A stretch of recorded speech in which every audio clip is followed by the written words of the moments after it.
I have another fun frugal recipe for you today, so let's get started. We are going to make pork and bean bread, and it is supposed to be tasty, but I'm not going to tell my husband what I'm making, so let's get started. I have about a cup of raisins, and these are golden raisins because, again, it's what I have on hand, so I'm going to use it up.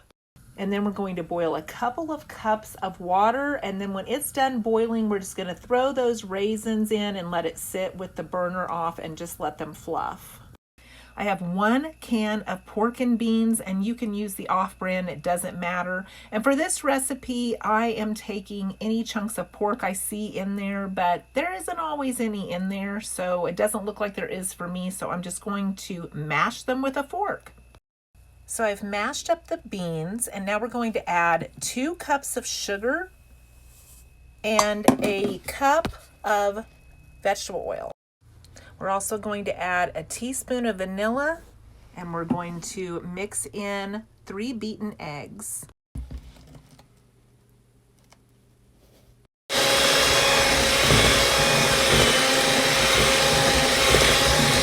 In a separate bowl, we're going to put in a teaspoon of baking powder, a teaspoon of baking soda, and a teaspoon of cinnamon, and 3 cups of flour, and then we are going to mix that into our ingredients.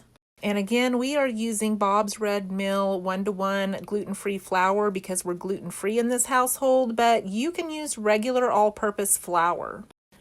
So we're just going to sift this into the bowl so it's light and fluffy, and then fold that in when it's all done.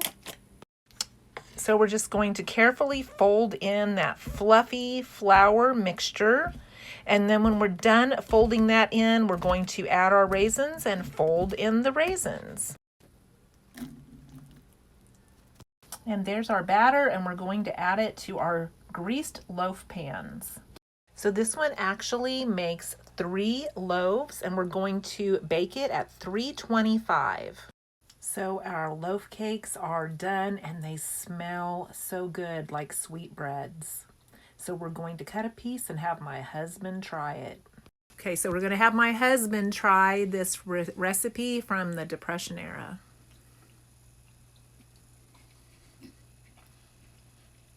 That's good. What's in it? So I did tell him what's in it, but there is a recipe book in my Linktree address on my page for my most recent recipe book from the Depression era.